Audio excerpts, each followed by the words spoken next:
আজকের এপিসোডটা নতুন ভাবে শুরু করার চেষ্টা করছি।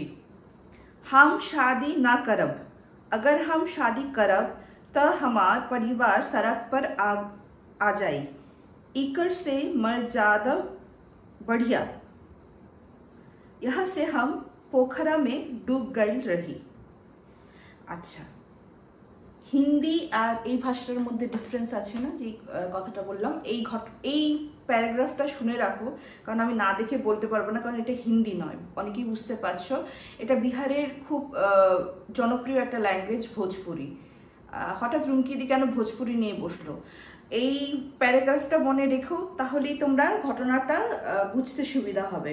তো আজকে কিন্তু পুরো এপিসোডটা দুটো ঘটনাই যা থাকছে। রিকার্নেশন তোমাদের প্রচণ্ড ফেভারিট একটা বিষয়, আর বলেছিলাম এর আগে যে রিকার্নেশনের ঘটনা কিন্তু এসে রয়েছে, অ্যান্ড আমিও কালেক্ট করেছি, সেটাই না হয় তোমাদের সঙ্গে শেয়ার করব। নমস্কার বন্ধুরা, কেমন আছেন আপনারা? আমি রুমকি আজকে পূর্বজন্ম বা পুনর্জন্ম নিয়ে চলে এসেছি আপনাদের কাছে। এই ঘটনা তো একটা আমার কালেক্ট করা, কিন্তু আরেকজন আপনাদের মধ্যেই কেউ পাঠিয়েছেন, এবং আপনারা যদি চান আপনারাও ঘটনা পাঠাতেই পারেন, পাঠিয়ে দিতে পারেন আমাদের হোয়াটসঅ্যাপ নাম্বার 8011006740, নতুবা আমাদের মেইল আইডি কথায়গল্প@gmail.com। ওপরে কিন্তু লেখা আছে, আপনাদের সুবিধার্থে আমি দিয়ে দিলাম। এবং সপ্তাহে 3 দিন মানে মঙ্গলবার এবং শুক্রবার তো দুপুর 3টায় চলে আসে এপিসোড, শনিবার রাত 10টায় কিন্তু আমি লাইভে আসি, ঠিক আছে? তো হোপসো সব ক্লিয়ার করে দিলাম। আর একটাই রিকোয়েস্ট থাকে, ঘটনাগুলো শুধুমাত্র আমাদের জন্য হয়। তো প্রথমটা আমি আমার কালেক্ট করা বলছি, কারণ ওই যে লেখাটা পড়লাম যে ওটা আমার ঘটনার সঙ্গেই মানে জড়িত আছে। এবং 2024-এ যার ঘটনা আমি শেয়ার করছি, অনামিকা নাম দিয়ে দিই, ও বাঙালি ফ্যামিলির মেয়ে। ওর বিয়ে হয় 2024-এর ওই অগ্রহায়ণ মাস, আর কি নভেম্বরের লাস্ট অ্যান্ড ডিসেম্বরের ফার্স্টে পড়ে না অগ্রহায়ণ মাসটা, ওখানে বিয়ে হয়। তো বিয়ের আগে কি হয়েছে তোমাদের এর আগেও বলেছে। আমার কেন, একাধিক মানুষ এমন আছে যে বহু ডক্টরের সঙ্গে পরিচয় আছে, তাই না? তো আমি নামটা ঠিক প্রকাশ করছি না, কারণ উনি আমাকে বলেছে যে তুই তো শেয়ার করিস, তুই শেয়ার করে নে, ঘটনাটা শেয়ার করতেই পারিস, কিন্তু নাম জায়গা ঠাকা দিস না, হ্যাঁ? একটা ইউনিক ঘটনাও তুই পেয়ে গেলি। তো সেটাই বলছি, একজন ডক্টর মানে ডক্টরের দূর সম্পর্কের রিলেটিভ হয়। আর যেই ঘটনাটা এসছে না, ওই ঘটনাটা অ্যাকচুয়ালি সবাই জানো তো, এরকম কোনো কিছু সিচুয়েশন হলে নিজের মানে ঘরের মানুষের সঙ্গে আগে কনসাল্ট করাটা শুরু করে, স্পেশালি ডক্টর হলে। তারপরে বাইরে মানে পট করে কেউ কিন্তু বাইরে মানে জিনিসগুলিকে বের করতে চায় না। তো ঘটনাটা বলছি, শোন। তো যে আর কি আমার সঙ্গে শেয়ার করেছে সে তো করেছে। তো প্রথমে কি হয়েছে, আর এই ঘটনাটা সূত্রপাত হয় ধরো আজ থেকে প্রায়, এটা 2025, 23-24 বছর আগে। তখন অনামিকার বয়স ধরো 3-4 বছর, ঠিক আছে? তো তখন ওরা অতটা গা গরজ করে না। দেখো, বাচ্চা ইন্ডিভিজুয়াল ডিফারেন্স, যেমন সাইকোলজিতে বলাই আছে, প্রত্যেকটা বাচ্চার মধ্যে কিন্তু ইন্ডিভিজুয়াল ডিফারেন্স। আমার বাচ্চা আরেকটা বাচ্চার থেকে আলাদা, আরেকটা বাচ্চার থেকে আলাদা, কোনো বাচ্চা কিন্তু একরকম না। তাই একরকমের পরবরিশও, মানে আমরা যে বড় করে উঠি না, ওদের বাচ্চাদেরকে পরিচর্যা করো, ওটা কিন্তু একরকম হয় না, আলাদা আলাদা হয়, মেন্টাল অ্যাবিলিটিও আলাদা হয়। তো ওরা তাই প্রথমে গুরুত্ব দেয়নি। এডুকেটেড ফ্যামিলি ছিলেন নো ডাউট, বাট গুরুত্ব দেয়নি। হতে পারে আমার মেয়ে এরকম, যেমন এটা অনেক সময় হয় না, অনেক বাচ্চারা দেখবে জোরে গান বাজনা এসব শুনতে পারে না। অনামিকারও এই প্রবলেম হতো, স্পেশালি ওই যে আগে ব্যান্ড পার্টি নিয়ে দেখবে বিয়ের যে জল সুচতে যাওয়া না, আমরা তো আমাদের আসামের ভাষায় বলি জল ভরতে যাওয়া, আমাদের বাঙাল ভাষায় জল ভরতে যে যায় মেয়েটা না, যখন ওই যে ধরো পাড়ার কারো বিয়ে হলো না, ওই ব্যান্ড পার্টি নিয়ে যায় না, খালি কানে এরকম করে আওয়াজটা, আর ভালো লাগছে না, কেমন করছে, এগুলি বন্ধ করতে বললো, কেন এত জোরে জোরে আওয়াজ বাজাচ্ছে। একবার কি হয়েছে, মেয়েটা না, বাচ্চা পাড়া প্রতিবেশী যখন বিয়ে বাড়িতে লেগেই থাকবে, তোমাকে নিমন্ত্রণ করবে, সপরিবার নিমন্ত্রণ করেছে, বাচ্চাটাকে নিয়ে গেছে, বাচ্চাটা থরি না ছেড়ে যাবে ওর মা। ওখানে গিয়ে না, যেমন বউ মানে সব রিচুয়ালসে খুব ভয় পেতে থাকে, এতটাই ভয় পেয়ে যায়, মানে অনেকে হয়তো শুনেছো যে ভূতে ভয় পাওয়ার পর জ্বর আসে, বাট মেয়েটা সে বিয়ে বাড়ি থেকে আসার পর ধুম জ্বর। ও না নেক্সট টাইম থেকে বিয়ে বাড়ি হলে বলে আমি যাবো না, মানে বিয়ে বাড়িটাকে ভয় পাচ্ছে। অদ্ভুত ব্যাপার। আস্তে আস্তে ক্রমশ দিন যেতে লাগলো, অ্যান্ড একটা সুন্দর সময় আসে, মেয়েদের ধরো 13-14, বা এখন তো আরও আগে চলে আসে, প্রথম ভালোবাসার আমেজ নেওয়া বা ভালোবাসাটা কি জানা। তো ঠিক তেমনই যখন প্রথম বসন্তটা আসে, হ্যাঁ, সব ছেলেরাই পিছনে লাগে, দেখতে শুনতেও সুন্দরী, হ্যাঁ। তো ও ছেলেরা প্রপোজ করবে কি, ও না এই জিনিসটাকে একদম পছন্দ করতো না, ঝগড়াঝাটি করতো, এসে ওর মানে কেউ যদি ওকে প্রপোজ করে দেয় ওই দিন ওর পুরো বিকাল বরবাদ, রাত বরবাদ, মাথা দপদপ করতে থাকে আর রাগে গজাতে থাকে আমাকে প্রপোজ করার সাহস কেন পেল। মা বাবা এই ক্ষেত্রে বলবো খুবই খুশি ছিলেন যে ঠিক আছে চলো আমার মেয়ে বোধহয় পড়াশোনা নিয়ে কিছু হবে, কিছু হওয়ার ইচ্ছে, ওটার জন্য আর কি এইসব মানে ভালোই তো, তখন তো মা বাবারা খুব ভালোবাসতো না, বাবা চলো এগুলি অ্যাফেয়ার থেকে দূরে আছে আমার মেয়েটা, তাই না। তো ওর মা বাবা ইনিশিয়ালি খুব খুশি হয়েছিল, তো কিন্তু তখন হয়তো খুশি হয়ে গেছিল এবং মেয়েটা সত্যি এইগুলি তো দেখো আসতেই থাকবে, কলেজ লাইফেও প্রপোজ আসতো, তো বেশি হয়ে গেলে ও মানে ও শারীরিক অসুস্থতাটা দেখা শুরু করলো, মানে দেখা যেতে লাগলো। ঠিক আছে, গ্র্যাজুয়েশন কমপ্লিট করলো, বিএড করেছে মেয়েটা, বিএড করার পর ওর আর্টসেই সাবজেক্ট ছিল, এমএও কমপ্লিট করেছে, এমএ বিএড কমপ্লিট করার পর ও টিচিং প্রফেশনে যেতে চাইছিল অ্যান্ড ও মানে পিএইচডি করারও চেষ্টা করছিল, এমএর মার্কস খুব ভালোই এসেছিল। হ্যাঁ, তো ওর অবভিয়াসলি প্রপোজাল আসতে তো চলেছে, বাট তখনই আমার এই রিলেটিভের কাছে মানে এইটা এত মানে গুরুতর হয়ে গেছে, ওরা এটাকে মেন্টাল ইলনেস ভেবে ধরে নিয়েছিল, অ্যান্ড দ্যাটস ওয়াই আমার পরিচিতার কাছে এসছে, রিলেটিভ বলা ভুল, পরিচিতার কাছে এসছে, পরিচিতার কাছে এসে ওর সঙ্গে ডিসকাস করেছে যে কোনো মনোচিকিৎসককে দেখানো যায়, কোনো রেকমেন্ড করতে পারবে কিনা। ব্যাপারটা কি হয়েছে, ওর যখন প্রপোজাল, এমনি তো মানে ধরো কান ঘুষের প্রপোজাল আসতে যেদিন দেখতে আসবে, অ্যারেঞ্জ ম্যারেজ, বিকজ আমি তো বললাম ওইসব থেকে 10 হাত দূর, অ্যারেঞ্জ ম্যারেজই করতে হবে, তো যখন দেখতে আসবে না ছেলের বাড়ি সেই দিন তো তাণ্ডব, মানে বিয়ের নাম শুনলে যেমন ওর গা জ্বর চলে আসে, ওর গা গোলাতে থাকে, গা বমি বমি করতে থাকে, যেমন অ্যালার্জি, অনেকে দেখবে অনেক কিছুতে অ্যালার্জি হয় না, খেলে অ্যালার্জি হয়, বিয়ের শব্দটাতে অ্যালার্জি। ঠিক আছে, এই যখন প্রপোজাল আসলো না তখন ও ঘন ঘন একটা স্বপ্ন দেখা শুরু করলো যে মানে এটা যদিও আগে তোমার 10 বছর অবধি ফ্রিকোয়েন্টলি আসতো, তারপর কিছুদিন কমে গেছিল, মানে এমন না যে বন্ধ হয়ে গেছে, বাট কমে গেছিল, আবার এটা শুরু হলো। ওই যে বিহারি মানে ভোজপুরি ল্যাঙ্গুয়েজের যে কথাটা বললাম, তো দেখো আমাদের আসামে আমরা হিন্দি বুঝি, হিন্দি আমরা পড়াশোনাও করেছি, ক্লাস 8 অব্দি তো আমাদের কম্পালসারি ছিল, অসমিয়া হিন্দি কম্পালসারি, আমি ক্লাস 10 অব্দি অসমিয়াও পড়েছি, মানে আমি এটা কেন বলছি যে আমাদের আসামে বাচ্চারা হিন্দি বলতে পারে কিন্তু আমরা এই ল্যাঙ্গুয়েজটা জানি না। হ্যাঁ, এখন বিহারি সম্প্রদায় হলে সে ডেফিনেটলি জানে, তাও এদের মধ্যেও কিন্তু আবার ভ্যারিয়েশন আছে, মাইথিলি আছে, ভোজপুরি আছে, ঠিক আছে, এরাও একে অপরের ভাষাটা একটু বুঝতে কষ্ট হয়, সে জায়গায় তো আমরা কিছুই জানি না, তাই না। তো এই বিহারিতে না স্বপ্নে এরকম করে বিড়বিড়ি বিড়বিড়ি করতো, আর স্বপ্নে কিন্তু আর চিৎকার করে উঠতো, মানে এটা যখন আবার প্রপোজালটা মানে ধরো ছেলে দেখতে আসবে, পুরো মানে ঘরের মানুষও তোড়জোড় করছে বিয়ের জন্য, তখন ওরা মানে এইগুলি চিৎকার করতো, তখন ওই মোবাইলে রেকর্ডিং করে মানে আমার পরিচিতার কাছে এসেছিল হলো তোমার 2019-এ, আমি এটার বিয়ে বললাম 2024, বিয়ে হওয়ার পর পরিচিতা আমার সঙ্গে শেয়ার করেছেন যে বলছে যে রেকর্ড করে নিয়ে গেছে, রেকর্ড করে বলছে মানে এটা কি ল্যাঙ্গুয়েজ, আজকাল তো অনেক রকমেরই সুবিধা এসে গেছে, তো আউট অফ কিউরিয়াসিটি না জানার চেষ্টা করেছে, তখন এটা ওরা বুঝতে পারলো যে এটা ভোজপুরি ল্যাঙ্গুয়েজ, অ্যান্ড এটার মানে হলো যে আমি বিয়ে করব না, আমি বিয়ে করলে আমার পরিবার রাস্তায় বসে যাবে, হ্যাঁ আমার বাবার খুব কষ্ট হবে, তার থেকে তো পুকুরে ডুবে মরে যাওয়াটা বেটার, এরকম হ্যাঁ। তো এটা যখন আমার রিলেটিভকে মানে আমার পরিচিতার সঙ্গে কথা বললো, তো বলছে একজন মানে সাইকিয়াট্রিস্টের নাম্বার দিলেন এবং ওনার সঙ্গে কনসাল্ট করার পর উনি বললেন যে হতে পারে যে এটা একটু স্ট্রেসের জন্য হতে পারে বা ইয়ের জন্য, তো ওর মা বললো তো এটা তো মানে ছোটোবেলার থেকে হচ্ছে, তখন ওনারা বললেন যে ঠিক আছে, সাজেস্ট করলেন যে ওই একটু মানে ইয়ের মধ্যে যাওয়ার, একটা কি বলে ট্রিটমেন্টের মধ্যে যাওয়ার, ঠিক আছে, সো দ্যাট কিসের থেকে হচ্ছে ওটা আর কি বোঝানোর জন্য। তো এগুলি চলছিল মানে মেয়েটা যেখানে থাকে অনামিকা, ওখানেই একজন আর কি আছে তোমার, সে জব তুলে মানে এরকম না যে তোমাকে তাবিজ ঠাবিজ দিয়ে দেবে, উনি মানে বলে দেবেন যে কিসের জন্য কি হয়েছে, হ্যাঁ ওগুলি বলে দিতে পারে। ধরো যদি কেউ যদি তোমার উপর টুকটাকও করে, উনি কিন্তু রেমেডি দিতে পারেন না, কিন্তু বলে দেয় হ্যাঁ তোমার উপর এটা করেছে, ইনফ্যাক্ট হয়তো বলে দেবেন যে অমুক নামের হয়তো প্রথম 2-3টা ওয়ার্ড বলে দিল, ইনফ্যাক্ট নামও 2-3টা ওয়ার্ড বলছি, 2-3টা অক্ষর বলে দিলেন, ইনফ্যাক্ট কোনো সময় নামও বলে দিতেন। তো উনি না এগুলি জব মানে কি বলে ওটাকে বাক্য আর কি আসা যেটাকে বলে, উনি আসলে ওনার এই ক্ষমতা ছিল। তোমরা এটা এখন যদি আমি ওই ওয়েস্টার্ন কান্ট্রিতে যাই, ইউ ক্যান সে যে একটা সাইকিক অ্যাবিলিটি ওনার মধ্যে, উনি হয়তো ভিজুয়ালাইজ করতে পারেন ওনার মধ্যে, উনি দেখতে পারেন, মানে ওনার মধ্যে মা দেখান ওনাকে, ওটাই দেখেন অ্যান্ড ওইটাই উনি বলেন। রেমেডি কিন্তু না, রেমেডি ওই মায়ের একটু ধরো আশীর্বাদ দিয়ে দিলেন, হ্যাঁ ওইটুকুনি, আর কিছু না। তাবিজ টাবিজ ওগুলি বলে আমি ওগুলি পারি না, আমি খালি ভিজুয়ালাইজ করতে পারি।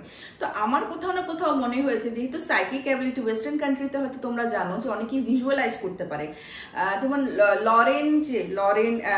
লরেন ওয়ারেন, ওর মধ্যে কিন্তু স্পেশাল অ্যাবিলিটি ছিল, ও কিন্তু কোনো ইকুইপমেন্টস ইউজ করতো না, ও কিন্তু ভিজুয়ালাইজ করতে পারতো। তো আমার কোথাও না কোথাও এটাও মনে হয়েছে মেবি ভদ্রলোকের কোনো সাইকিক অ্যাবিলিটি আছে, হ্যাঁ থাকতেই পারে, যদি ওখানে থাকতে পারে তাহলে আমাদের এখানে কেন থাকতে পারে না। তো ওর মা হয় না, দেখো আমরা যতই মেডিকেলে মানে ট্রিটমেন্ট চলছে, বাট স্টিল আমরা কোথাও না কোথাও ওনার দরবারে যাওয়াটাও মানে প্রিফার করি। তো ওর মা নিয়ে গেছে, নিয়ে যাওয়ার পর ওই ভদ্রলোক আর কি জবে বসেছেন, তখন উনি বলছেন যে এটা তো অনেক ছোটবেলার থেকে হয় না রে, উনি নিজে নিজেই বলছে না, খালি উনি বলেছেন ও না বিয়ে করতে চায় না, বিয়ের নাম শুনলে ওর জ্বর হয়, হ্যাঁ কি সব স্বপ্নে উল্টা পুল্টা বলতে থাকে, বিয়ের নাম শুনলে ও সহ্য করতে পারে না। তখন মানে সেই ভদ্রলোক বলছেন যে এটা তো ছোটবেলার থেকে হয় না রে, ছোটবেলার থেকে বোধহয় বিয়ে বাড়ি যেতে চায় না, বলছে হ্যাঁ। তো উনি এক এক করে মানে ভদ্রমহিলা কিছু বলতেও লাগছে না, ভদ্রলোকই বলে দিচ্ছেন। তো বলছে বিয়ের কোণে দেখলেও মানে বিয়ে বাড়িতে জিনিসগুলিও সহ্য করতে পারে না, বিয়ের নাম শুনলে ওর তো কোনোদিনও প্রেম ট্রেমও হয় নাই না রে। তো বলছে হ্যাঁ একদম ঠিক, বরং কেউ যদি ওকে মানে নিবেদন, নিজের ভালোবাসা নিবেদন করতে আসতো, প্রপোজ করতে আসতো, ও তেলে বেগুনে জোরে তো মানে জ্বলে ওকে ইনসাল্ট করে দিত, ঘরে এসে আমাদেরকে বলতো, চিৎকার চেঁচামেচি করতো, শরীর খারাপ হয়ে যেত।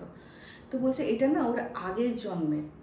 তো বলছে আগের জন্মের কি? বলছে আমি যতদূর দেখতে পাচ্ছি ওর আগের জন্মের মৃত্যুটা ওর বিয়ে কেন্দ্রিক হয়েছে। ও এমন একটা কোথাও জায়গায় ছিল, মানে জায়গায় থাকতো, মানে উনি বলে দিলেন নর্থ ইন্ডিয়ার টাইপ ওই দিকে। তো ভোজপুরি যখন, তখন আমরা রিলেট করেছি যে মেবি এটা তো বিহারেরই হবে হয়তো, কিন্তু এটাও তো হতে পারে, যেমন দেখো আমি বাঙালি হয়ে আসামে থাকি, ঠিক তেমনি অনেক ভোজপুরি পিপল তো নিশ্চয়ই হয়তো ইউপিতেও থাকতে পারে, বা আশেপাশে তোমার ছত্তিশগড়েও থাকতে পারে, তাই না, হতেই পারে। বাট উনি বললেন আর কি নর্থ ইন্ডিয়ারই হবে। তো ওই হয়তো এমন কিছু ডাউরি মানে দহেজ চেয়েছিল যে মেয়েটা ভেবেছে যে মেয়েটার বাবাকে খুব ভালোবাসতো, যেটা আর কি ওই ভদ্রলোক বললেন যে মায়ের আরাধনা, বললেন না বাক্য বলতে পারে আর কি, ভিজুয়ালাইজ করতে পারেন। তো উনি বললেন যে হতে পারে যে ও বাবাকে খুব ভালোবাসতো এবং বাবা ওর জন্য বাবা নিঃস্ব হয়ে যাচ্ছে, এটা হয়তো সহ্য না করতে পারে, ও হয়তো এই কারণে ওর আত্মটা মানে নিজের আত্মহত্যা দিয়েছেন। অ্যান্ড ওই উনি যেটা দেখছেন বলছে পুকুরেই হয়েছে, যা হয়েছে পুকুরেই হয়েছে, আর ওটাই ওকে হন্ট করে। এই কথাটা কিন্তু মায়ের মানে মেয়েটার সামনে বলেছে। বলার পর তো উনি বললেন যে দেখ আমি তো এরকম আর কিছু করতে পারবো না, তো ওকে না তোরা ঘরের মধ্যে মানে বাড়ির মা বাবা এমনভাবে ইয়ে কর যেমন মানে ওর বিয়েতে তোদের কোনো লোকসান হবে না, ওর বিয়ের জন্য তোরা এনাফ করে রেখেছিস, ওর বিয়ে দেওয়ার পরও তোরা একদম রাজপাট ভাবে থাকবে, ওই রকম মানে ওকে ওই ফিলটা করাতে হবে যে ওর বিয়েতে তোরা শেষ হয়ে যাবি না, তোরা ঠিক আছিস, ওরকম ভাবে ওকে ফিল করা। তো বলছি হ্যাঁ এটা তো মানে অবভিয়াসলি ছোটবেলায় দেখো এটা আমাদের বাড়িতেও হতো যে আমার মা বাবুর কি ইনকাম বা দাদুর কি ইনকাম বাচ্চাদের সামনে কিন্তু কোনোদিনও বলতো না, বা অথচ আমাদের ফিউচারের জন্য কিছু রেখেছে ও কি না রেখেছে কিচ্ছু আমরা জানতাম না, কিছুই জানতাম না, সেটা হয়তো বিয়ের পরে বাবু বলেছে আমাদের, সেটা আলাদা ব্যাপার, কিন্তু ছোটবেলায় কোনোদিনও বলতো না। তো জেনারেলি আমরা ইন্ডিয়ান প্যারেন্টসরা কিন্তু এরকমই হই, চট করে ফিনান্সিয়াল ম্যাটার বা কোনো প্রবলেম থাকলেও আমাদের বাচ্চাকে বলি না, বা যদি বেশিও থাকে সেটাও বাচ্চাদের সামনে কিন্তু রিভিল করি না, এবং করা উচিতও না, ঠিক আছে। তো শো অফ করার অ্যাটলিস্ট বাচ্চাদের সামনে তো করা উচিতই না, আর আমি বলবো শো অফ করাটাই উচিত না, যতটুকু আছে ততটুকু দরকার নেই কাউকে দেখানো, যা আছে নিজের আছে রেখে দাও। তো ওটা বলেছে যে তুমি ওকে কনসোল করো, এটা আস্তে আস্তে ঠিক হবে। তো 2019-এ এই জিনিসটা হয়েছিল, এবং বিগত এত বছর ধরে ওকে জাস্ট ওকে দেখিয়েছে দেখ তোর বিয়ে এইটা হওয়ার পরেও আমাদের কিন্তু থাকবে, আমরা নিঃস্ব হবো না, মানে ওকে রিয়েলাইজেশন করানোটা এটা সবচেয়ে থেকে ইম্পর্টেন্ট। আস্তে আস্তে ও কিন্তু হিল হয়েছে। অ্যান্ড আফটার দ্যাট কি হলো, উনি কিন্তু একটা মায়ের আশীর্বাদ দিয়েছেন, আর কিচ্ছু দেয়নি, আমি বললাম না উনি কিচ্ছু দিতেন না।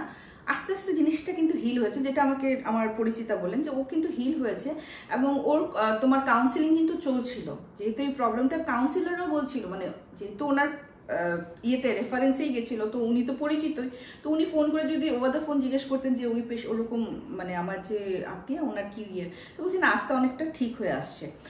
তো আস্তে আস্তে যখন পুরো ঠিক হলো 2024-এ মেয়েটা বিয়ে কার্ড নিয়ে তো পরিচিতার কাছে এসছেন, বলছে তুমি যাবে। তারপর উনি গেছিলেন বিয়েতে, তো বলছে না পুরো ঠিক ছিল জানিস, একদম কোনো অসুবিধা হয়নি, একদম ঠিক ছিল।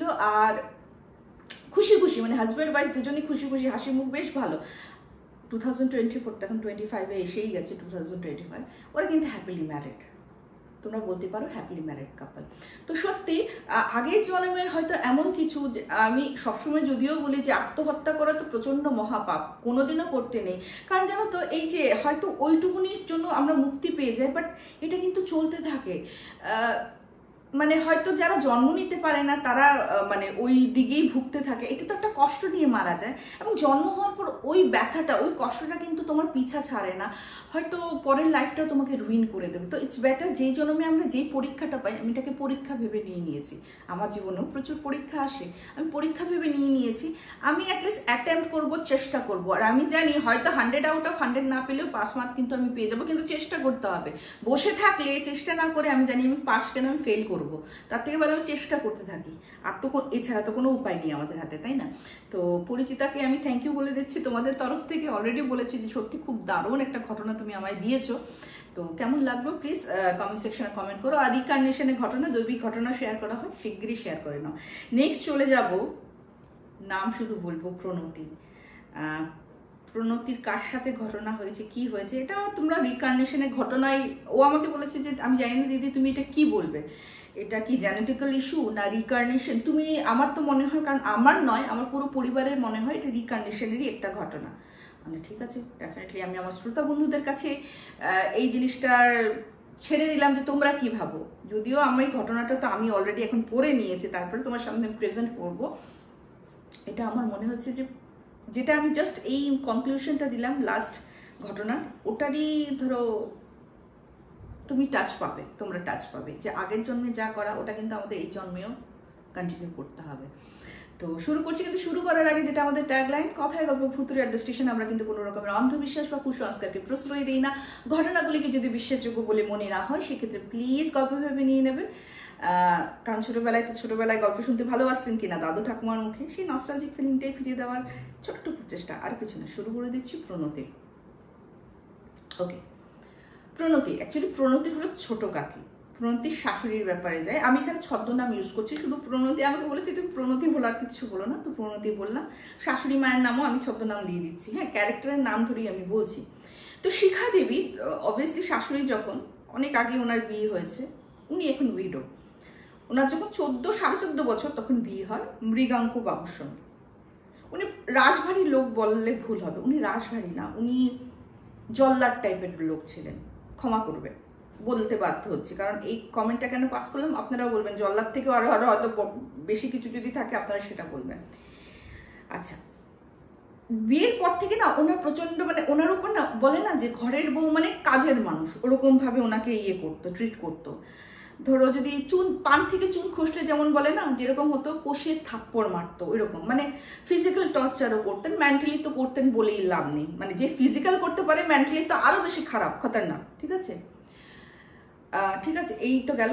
ধরো রান্না হয় না, দেখো সবসময় যে আবার একটা কথা, তুমি যে রান্না করবে, অনেক সময় আমি কিন্তু চেখে দেখি যে নুনটা ঠিক হয় কিনা, চেখে দেখে আমি হাতটা ধুয়ে নিই, বা ওই স্পুন দিয়ে যে করলাম না, স্পুনটা তো ধুই হাতটাও ধুয়ে নিই। কারণ অনেক সময় দেখো যদি নিমন্ত্রিত কেউ থাকে, বাবা আমার তো নুনে পোড়া বা আলুনি তো দেবো না, ওটা তো আমার চেক করতে হবে, তো আমি স্পুনে দিয়ে একটু টেস্ট করে হাত ধুই, ধুই, কারণ এটো হয়ে যায়। আর এটো নিশ্চয়ই, যেহেতু আমি চুলাকে তো আমি ঠাকুর জ্ঞান হিসাবে করি, আমি কিন্তু এটো হাতে আমি চুলা কখনো ধরি না। তো উনিও এরকম উনি এরকম করতেন, কিন্তু ওটাতে ওনার প্রবলেম কি, তুমি কেন আগে চেখে দেখবে? আমি বাড়ির কর্তা বিধাতা, আমার মুখে দেওয়ার আগে তুমি সেটা টেস্ট করার জন্য কেমন করে করবে। তো অবভিয়াসলি যখন এইরকম রেস্ট্রিকশন, নুন কোনোদিনও কম বেশি তো হতেই পারে রে বাবা, বিশ্বাস করবে না, ভাতের মধ্যে জল ঢেলেও না একদম চুলের মুঠে ধরে পিঠের মধ্যে দিতেন। এখনকার মেয়ে হলে হয়তো এসব সহ্য করতো না, হ্যাঁ, কারণ এখনকার মেয়ে আমরা ইন্ডিপেন্ডেন্ট, হয়তো আমাদের মা বাবারা এরকম বড় করে দিয়েছে যে এত সব জুলুম তো আমরা সহ্য করবো না, কেন করবো বলো তো, কেস তো করে দেবো। কিন্তু তখনকার দিনে কি হয় বলো তো, মা বাবারা না হয়তো মেয়ে জন্ম হয়ে গেলে কতক্ষণে বিদায় দেবো, আর যাতে কোনো রেসপন্সিবিলিটি ঘাড়ে না আসে। আর ইনি ছিলেন একদম পুরো কি বলে অত হাইফাই ঘরের না, গরিব পরিবারেরই বউ, মেয়ে আর কি। তো ওনার তো আর ফিরে যাওয়ার প্রশ্নই ওঠে না। ওনার কিন্তু 3 ছেলে হয়, পরপর 3 ছেলে হয়, এবং 3 ছেলে হওয়ার পর লেট এজেই বলতে পারো, ওনার তখন 39 এজ, এটাকে লেট এজ এখন যদিও বলে না, তখনকার দিনের জন্য আর কি।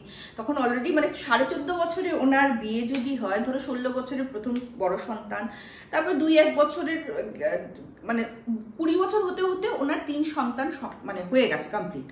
তার মানে যদি 40 বছরে ওনার 4র্থ নম্বর সন্তান হয়, তার মানে ধরো যে 3 নম্বর ছেলে, ওনার 21 বছর বয়স, তখন ছোট ছেলেটা হয়। বড় ছেলের সঙ্গে তখন আলাপ চলছিল, বাট তখনকার দিনে এইটা হতো বলে আর কি ওরা অতটা গা গরজ করে না। আর কিন্তু ওনার হাজব্যান্ড যদিও অ্যাবর্শন করাননি, বাট এই যে হঠাৎ যে একটা উটকো আর কি, ওনার মতো উটকো ঝামেলা এসে গেছে, ওটার জন্য মাথা গরম। তো যখন ছেলে হয়, আর ওই ছেলেরই বউ কিন্তু অ্যাকচুয়ালি প্রণতি, তাই ও প্রকাশ করতে মানা করেছে। তো ছেলে হয়, কিন্তু এই ছেলেকে উনি নিজের বলে না বোঝা, উটকো বোঝা বলে ইয়ে করতে, 3টাকে তো মানুষ করেছে, এখন আরেকটার পিছনে আমার পুরো পুঁজি শেষ করে দেবো ভেবেছিলাম, বুড়ো বয়সে ঠিকঠাক করে থাকবো, এই পুঁজিটাও চলে যাবে।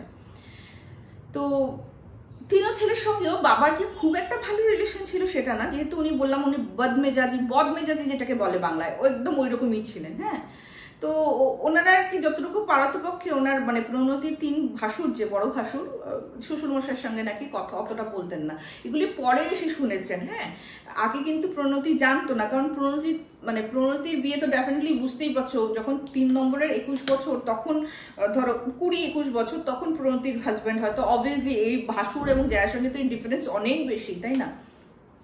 ঠিক আছে, তো মানে এরকমও হয়েছে জানো, বড় ছেলে তো ডেফিনেটলি আগে বিয়ে করবে না, ও আগে করেছে, তারপর ওদেরও বিয়ে, ছেলেদের বিয়ে ধরো 2-1 বছরের অন্তরই হয়ে গেছে, যেহেতু ডিফারেন্সটাও বেশি না। একদিন কি হয়েছে জানো, মানে বড় বৌমা রান্না করতো, কিন্তু শাশুড়ি আর কি বেশি ইয়ে করতে দিতেন না, আবার ওই বদমেজাজি ভদ্রলোকের যদি আবার রেগে গিয়ে বৌমাকে কিছু বলে দেয়, তো রান্নাটা উনি করলেও টুকটাক আর কি করতে দিতেন, মানে মেইনটা উনিই করতেন। তো একদিন কি হয়েছে, একটু পান থেকে চুন খসেছে, বড় বৌমার সামনে কষিয়ে থাপ্পড় দিয়েছে শাশুড়িকে। ফর দ্য ফার্স্ট টাইম বড় ছেলে কিন্তু তখন আওয়াজ উঠালো, বলছে তোমার কি এখনো কোনো সেন্স হলো না, আমার বউয়ের সামনে তুমি আমার মাকে তুমি থাপ্পড় মারছো। সেদিন বাবার সঙ্গে প্রচণ্ড ঝগড়া হয়, এবং মৃত্যুর আগ অবধি বড় ছেলে না বাবার সাথে কথা বলেছে, না বাবা বড় ছেলের সঙ্গে কথা বলেছে, বুঝতেই পারছো। তো এই প্রণতির হাজব্যান্ডের যখন 18-19 বছর, তার মানে মোটামুটি ওনার তো বয়সই হয়ে গেছে, এই ভদ্রলোক মারা যান। আর ছোট ছেলেকেও কিন্তু উনি ভালোবাসতেন না, ওকে দূর ছাই কাছে অব্দি ঘেঁচতে দিতেন না, ওকে দেখলেই না কেমন একটা মুখটা করেছে। আর জানো তো মানে বাবা যদি এরকমভাবে মুখ করে রাখে উইদাউট এনি রিজন, তুমি কোনো দোষ করো নি, বেচারা খুব অবহেলাতে বড় হয়েছে, যদিও 3 দাদা কিন্তু খুব ভালোবাসতেন। কিন্তু এই ভদ্রলোকের মৃত্যুর পর শিখা দেবীর ভাগ্যের চাকা ঘুরে গেল। কেন বলছি, এই যে বলে না মানুষের একটা টাইম ডিউরেশন আছে, আগের জন্মে মানে জীবনের প্রথমটা যদি সুখের হয়, পরেরটা দুঃখের হবে, পরেরটা যদি সুখের হয়, আগেরটা মানে ওরকম আর কি ভাইস ভার্সা হয় নাকি। ওনার ভাগ্যের চাকা ঘুরে গেলেন। 4 ছেলে মাকে মাথায় তুলে রাখতো, 3 বউ তো দেখেছে শাশুড়ির, মানে বড় বউ মেজো বউ তো শুনেছে, মানে দেখেছে, সেজো বউ তো এসে শুনেছে যে শাশুড়ির উপর খুব ইয়ে করতো, মা এখন ঠিক আছে। মানে বলে না যে আগে যে ভদ্রমহিলার গায়ের রং যেমন মানে এইসব সহ্য করতে করতে, মানসিক যন্ত্রণা সহ্য করতে করতে চেপে গেছে, এখন যেমন উজ্জ্বল হয়ে বেরিয়েছে।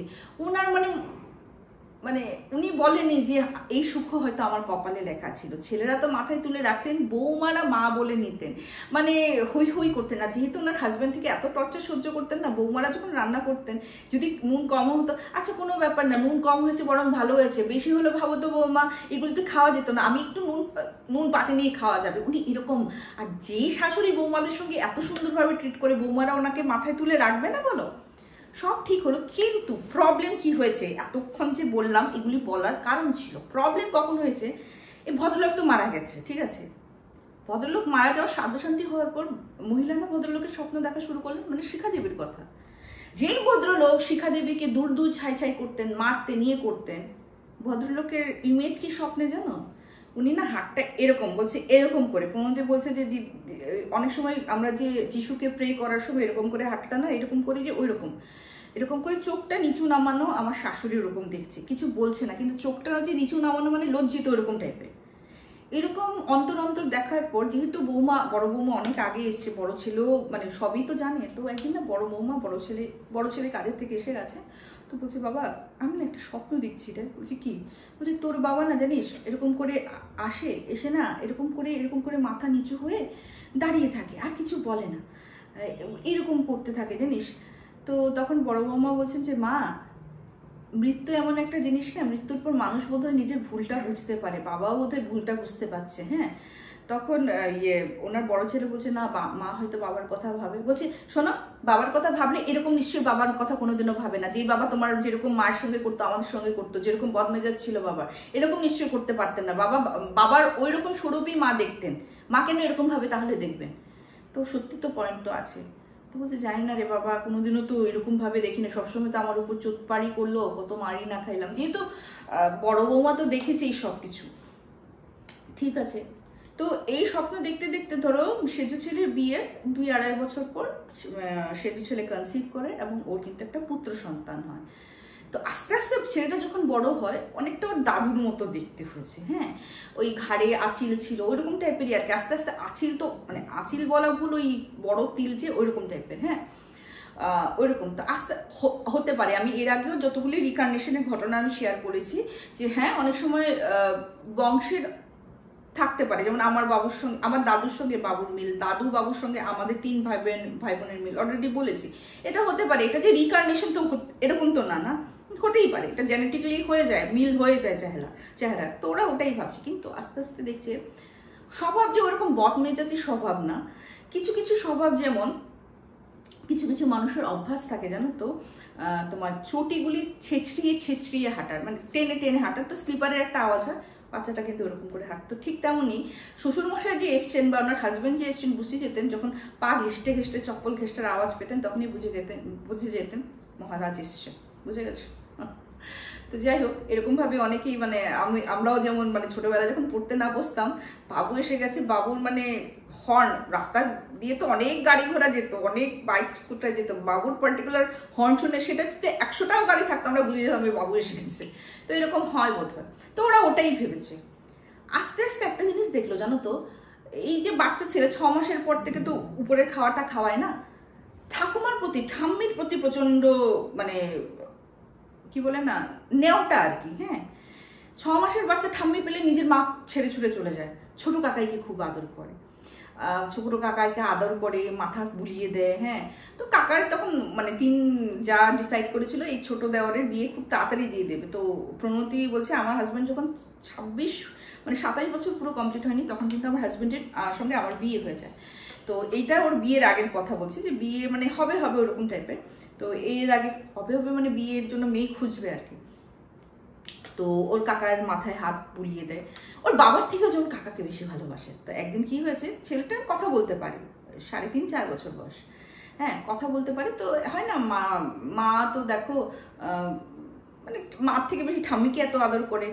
2 বছর পরে তো ঠাম্মির সঙ্গেই ঘুমায়, মায়ের সঙ্গে ঘুমায় না। ঠাম্মির জল লাগবে নাকি, 3 বছরের বাচ্চা গ্লাস নিয়ে এরকম করে হয়তো এরকম করে জল অর্ধেক পড়বে না করবে, ঠাম্মির জন্য জল নিয়ে যায়। ঠাম্মি যদি বাইরে থেকে আসে, না ঠাম্মি খাও, তোমার খুব কষ্ট, মানে টেক কেয়ার করছে ঠাম্মিকে। একদিন ওর মা বলছে কি রে, আমি তোর মা না ঠাম্মি তোর মা?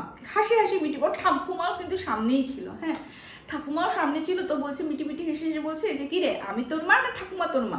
তো ঠাম্মির কাছেই তো থাকিস, তুই ঠাম্মিকে বেলে আমাকে ভুলেই যাস। তখনও কি বলেছে, তারপর আরেকটা কথাও বলেছে, আর বাবা তোর বাবা, তুই দেখি কাকাইয়ের কাছেই থাকিস, বাবাকে অত আদর করিস না যত ছোট কাকাইকে আদর করিস। তখন বাচ্চাটার মুখ থেকে কি বের হয়েছে, আচ্ছা বাচ্চাটাকে ছোটন বলে সম্বোধন করেছে। ছোটন কি বলেছে জানো দিদি? বলছে কি যে না, ওদেরকে তো আমি আগে খুব কষ্ট দিয়েছি, ওকেও খুব মানে ঠাম্মির দিকে তাকে বলছে, ওকেও কষ্ট দিয়েছি আর ছোটকেও কষ্ট দিয়েছি। হ্যাঁ, মানে ওর দাদারা কিন্তু ওর ছোট ভাইকে ছোট বলে ডাকতো। হ্যাঁ, ছোটকেও খুব কষ্ট দিয়েছি, তাই তো আদর করি। হ্যাঁ, তাই তো আদর করি, খুব কষ্ট দিয়ে ফেলেছি, তো এখন তো এটাকে ঠিকঠাক করতে হবে, এরকম করেছি, ঠিকঠাক করতে হবে। এইটা না পুরো পিন ড্রপ সাইলেন্ট। হ্যাঁ, কি বলে রে ছেলেটা? তখন থেকে না ঠাম্মির মনে কিন্তু খাট করে ধরলো। আর উনি কিন্তু ওনার হাজব্যান্ডের স্বপ্ন আর দেখতেন না, ঠিক আছে, যখন থেকে ছোটন চলে আসে তারপর থেকে কিন্তু স্বপ্ন দেখতেন না। আরেকদিনে কি কথা, ষষ্ঠী, জামাই ষষ্ঠী হয়, আমরা তো বলি জামাই ষষ্ঠী, অ্যাকচুয়ালি তো ষষ্ঠী না, ষষ্ঠী হলো বাচ্চাদের জন্য করা হয়। তো ঠিক আছে, ষষ্ঠী সব মানে বৌমা, বড় বৌমা বলছে যে মা বলেছে এবার ষষ্ঠীতে যেতে, মা যাবো না, বলছে হ্যাঁ হ্যাঁ যাও। মানে উনি না কোনোতে মানা করতেন না। কেন মানা করতেন না? কারণ ওনার হাজব্যান্ড, যেহেতু বললাম ওনাদের ফিনান্সিয়ালি অতটা ছিল না বলে ওনার হাজব্যান্ড ওনাদের পরিবারকে বহুত তুচ্ছ তাচ্ছিল্য করতেন। হ্যাঁ, একটা কিছু দেওয়ার মুরদ নেই, আবার ষষ্ঠীর নিমন্ত্রণ করতে এসছে, এরকমভাবে তুচ্ছ তাচ্ছিল্য করে। তো এত যতই গরিব হোক না কেন গো, নিজের বাবা মায়ের না এরকম অপমান হয়তো কোনো মেয়ে সহ্য করবে না। তো উনি না আর ষষ্ঠীতে যেতেনই না।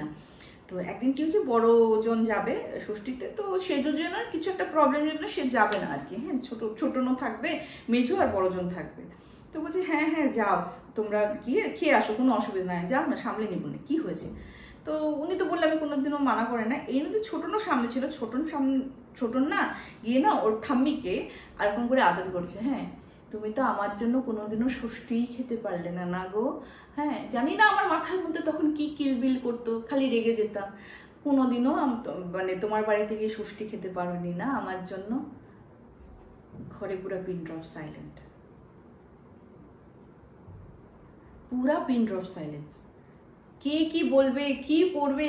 আর অ্যাকচুয়ালি কি ব্যাপারটা কি বলতো, বড় বৌমা মানে ছেলেরা জানতো, কিন্তু মানে সময়ের সঙ্গে সঙ্গে ছেলেরা কিন্তু জিনিসটা ভুলে গেছিল যে মা ষষ্ঠী খেতে যেত না, কেন যেত না। হয়তো আগে জানতো যে বাবা পছন্দ করে না, বা আমার মা বাড়ি তো বড় লোক নাই বলে বাবা যাওয়া পছন্দ করে না, ওদের থাকা পছন্দ করে না। কিন্তু ছোট বৌমারা তো জানতেন না। কিন্তু যেই কথা বৌমা জানেন না, ওই ছোটন কি করে জানলো আমাকে বলো তো। তখন না কোথাও একদম পুরো শিওর হয়ে যায় যে এটা হয়তো উনিই ফিরে এসছেন। তো মানে হয় না, কনসাল্ট করা হলো, আজকাল তো অনেক কিছুই বের হয়েছে। তো প্রণতি আউট অফ কিউরিয়াসিটি একজনের সঙ্গে কনসাল্ট করেছে যে এরকম আমার শ্বশুর মারা গেছেন, তো উনি নাকি এরকম একটু বদমেজাজি ছিলেন, শাশুড়িকে খুব কষ্ট দিয়েছেন। তারপর এখন আমাদের মনে হয় আমাদের যে সেজো যায় ছেলেটা এরকম বলে। তো বলছে এটা হতেই পারে। তো এটা হলো কর্মা ব্যালেন্স করা। হ্যাঁ, হয়তো উনি এত খারাপ কাজ করে এসছেন যে ওইখানে গিয়ে উনি আর মানে তেষ্টাতে পাচ্ছেন না, ওটাকে ব্যালেন্স করতে আসছেন ওদেরকে আদর দিয়ে। তো কর্মা এমন জিনিস না যে হয়তো আমরা ভুলবশত করে ফেললেও কিন্তু কর্মফল আমাদের ভুগতে হবে, তখন সেই ক্ষেত্রে কিন্তু কম ভুগতে হয়। কিন্তু জেনে শুনে যদি আমরা ভুল করি সেটা কিন্তু 3 গুণ আমাদের ভুগতে হবে। সো কর্মটাকে ইকুয়াল করার জন্য কিন্তু ওনার মানে রিবার্থ হয়েছে। অ্যান্ড স্পেশালি আমি যে বললাম দুজনকে খালি টেক কেয়ার করতো, কারণ সবচেয়ে থেকে অন্যায় কিন্তু এই দুজনেই করেছে। তো সত্যি হতেই পারে। তো উনি প্রণতি কনসাল্ট করার পর ওদেরকে যখন বললো যে এরকম আমি একজনের সঙ্গে কথা বলেছি, আজকাল তো বুঝতেই পারছো অনেকেই আছে, তো ও আমাকে পার্টিকুলারলি বলেনি, কিন্তু হ্যাঁ আমাকে বলেছে দিদি আমি একজনের সঙ্গে কনসাল্ট করেছি, বাস তোমরা জানো যদি এরকম করে আসো, আমি কিন্তু রিপিট জিজ্ঞেস করিনি নাম্বার দাও বা কোথায়, আমি বলে ক্লিয়ার করে দিলাম। হ্যাঁ, তো ঠিক আছে। তো বলছে, তো বললাম মানে প্রণতি যেটা বললো যে কনক্লুশন আমরা এটাই এসেছি দিদি যে এটা আমার শ্বশুরেরই জন্ম। হ্যাঁ, এই শ্বশুরের জন্ম, কারণ ওই হয়তো ওই ব্যালেন্স করতে এসছে। তো 10 বছর যদিও মানে এখন আস্তে আস্তে কমেছে, বাট একটু কিন্তু বেরিয়ে যায়। এখন ওর 10 বছর হয়ে গেছে ছোটনের। হ্যাঁ, তো এই ছিল একটা ঘটনা, সত্যি প্রচণ্ড অন্যরকম লাগলো আমার। তো মানে শিক্ষণীয়, কর্মফলটাকে ব্যালেন্স করে চলা উচিত। ভুলবশত হয়ে যায়, আমরা তো মানুষ, ভুল হয়তো করতে পারি অজান্তে, সেটা হয়তো কিছু ক্ষেত্রে আমরা কিন্তু রিবেট পাবো, কিন্তু জেনে শুনে ভুল করলে সেটা কিন্তু ওটা আরও 3 গুণ আমাদের ফেরাতে হবে। তো এখন থেকে কর্মফল ঠিক করে নাও, মানুষকে আঘাত করো না, ঠিক আছে। কেউ যদি কোনো কিছু করছে, যেমন আমি কি হয়, আমি আমার পার্সোনাল কথা বলছি। দেখো আজকাল ফেসবুকে অনেক রকমের অনেক কিছু আসতে থাকে যেটা আমি পার্সোনালি পছন্দ করি না। হয় না যে তাড়াতাড়ি ভিউ কামানোর জন্য যে কোনোভাবেই মানে এক্সপোজ করা ইন জেনারেল, আমি ওগুলিকে পুরোপুরি ক্যান্সেল করে রেখেছি, সো দ্যাট আমার ফেসবুক কিন্তু আমাকে এগুলি রিল রেকমেন্ডও করে না, কারণ জানে যে দেখে না এইসব, কারণ তোমরা জানো যেটা দেখো সেটাই কিন্তু আসে। তো যেটা আর কি বলছি, তো মানে হয়তো আমি পছন্দ করি না, কিন্তু ওদের রিলে গিয়ে কিন্তু আমি ব্যাড কমেন্টও দিই না। ওরা করছে ওদের ইচ্ছে, যারা দেখছে সেটা ওদের ইচ্ছে, ওদের পার্সোনাল ব্যাপার। আমার ভালো লাগে না তাই আমি করবো না, কারণ হতে পারে ও জানতে অজান্তে হোয়াট এভার ও করছে, আমার যে একটা কমেন্ট ওকে যে আঘাত দেবে, ঠিক আছে, এটা তো আমি জেনে শুনে কমেন্টটা করছি। ওকে যে আঘাত দেবে, সেই আঘাত যতটুকু হোক অল্প হলেও তো একটা নেগেটিভ অরা আমার কাছে আসবে। তো পছন্দ না হলে আমি ভাই কমেন্ট করি না, হ্যাঁ জিনিসটাকে স্কিপ করে যায়। তো ব্যালেন্স করে চলাটা খুবই উচিত আমার তো মনে হয়। তোমাদের কেমন লাগলো বলো তো আজকের এপিসোডটা? কমেন্ট সেকশনে কমেন্ট করো। আর নতুন হয়ে থাকলে সাবস্ক্রাইব করতে ভুলো না। প্রচুর প্রচুর ঘটনা পাঠাও, আসছে আস্তে আস্তে শেয়ার করবো। আর জীবনের 1000 এক গল্পকেও দেখতে ভুলো না। তো চলো আজকের এপিসোডটা এখানে শেষ করছি, খুব তাড়াতাড়ি দেখা হবে। Till then bye bye, see you soon, নমস্কার।